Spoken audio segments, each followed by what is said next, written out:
Hali ya uhalifu mkoa wa Mjini Magharibi Unguja ni shwari. Hatuna matukio makubwa yaliyojitokeza kipindi cha hivi karibuni.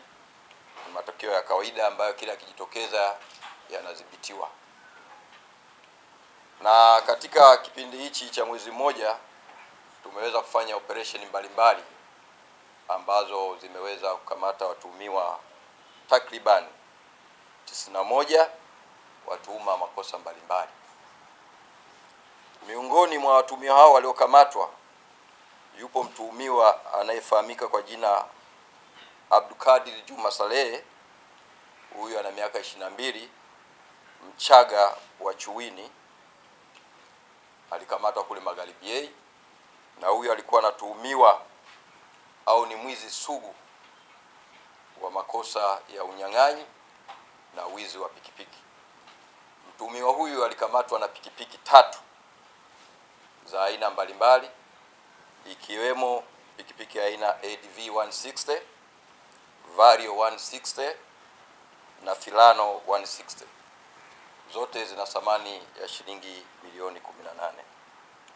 Mtuhumiwa huyu katika kufanikisha uhalifu wake amekuwa anatumia mbinu ya kujifanya ni mtumishi wa vyombo vya dola, kwa maana anawaaminisha wale wanaouza pikipiki kwamba yeye ni mtumishi wa jeshi la polisi au jeshi la wananchi, na kwamba anahitaji pikipiki kwa ajili ya matumizi yake.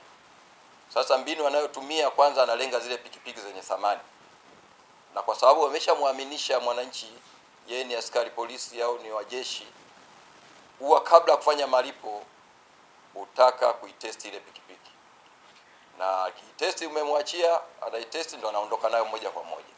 Kwa hiyo ndio mbinu anayotumia.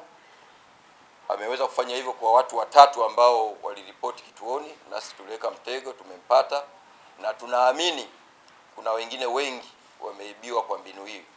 Hivyo nichukue fursa hii, waandishi wa habari, kwa wale ambao wameibiwa kwa mbinu hiyo, basi wafike kituo cha polisi Madema kwa ajili ya kutambua mhalifu na hatua zingine ziweze kuendelea.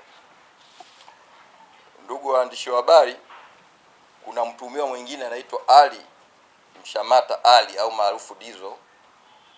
Ni miongoni wa watuhumiwa waliokamatwa na miaka 27, mshilazi wa Mwela huko Magharibi A.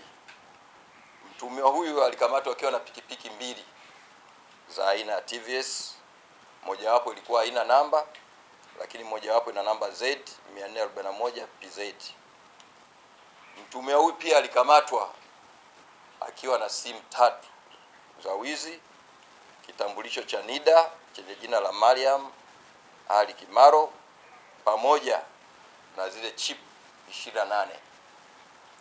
Na tunaamini hizi chip 28 manake haya ni mazalia ya simu ambazo zimeibiwa maeneo mbalimbali. Hivyo sasa hivi tunafanya jitihada za kuweza kuwatambua zile chip, tuzitambue ni nani wamiliki wake, ili tuone waliibiwa katika mazingira gani, kwa sababu tunaamini hizi ni simu. Ndugu waandishi wa habari, katika operation hizo tumefanikiwa kukamata hizi operation ambazo tulikuwa tunazifanya, pikipiki 14 za aina mbalimbali. Tumeweza kukamata madawa ya kulevya yanayosadikiwa ni bangi yenye uzito wa gramu 21 pamoja na ng'ombe dume katika kipindi hiki cha mwezi mmoja.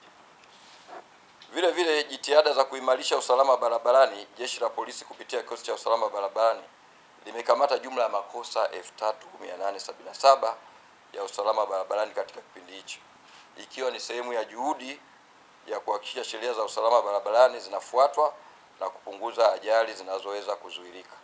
Na katika kipindi hiki cha mwezi mmoja uliopita, jumla ya ajali 12 ziliripotiwa, ambapo kati ya hizo ajali 8 zilisababisha vifo vya watu 10 na ajali 4 zilisababisha majeruhi 8.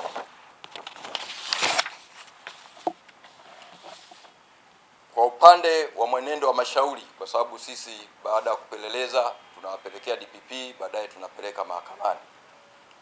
Kwa hiyo jumla ya kesi 65 zilifikishwa mahakamani katika kipindi cha mwezi mmoja. Miongoni mwa kesi zilizofikishwa mahakamani ziliwahusu watuhumiwa 8 Hawa watuhumiwa 8 nafikiri wengi mna kumbukumbu, ni watuhumiwa sugu wa makosa ya uvunjaji na unyang'anyi wa kutumia silaha. Na tukio mojawapo walilofanya lilikuwa lile la Mlandege, ambapo walivunja majira ya usiku katika duka la wakala wa fedha na kuiba fedha zisizopungua shilingi milioni 100. Vile vile watuhumiwa hawa walifanya tukio la unyang'anyi wa kutumia silaha kule Maungani, wilaya ya Magharibi B, na kufanikiwa kuiba fedha taslim shilingi milioni 10 na vitu vyenye thamani ikiwemo dhahabu vyenye thamani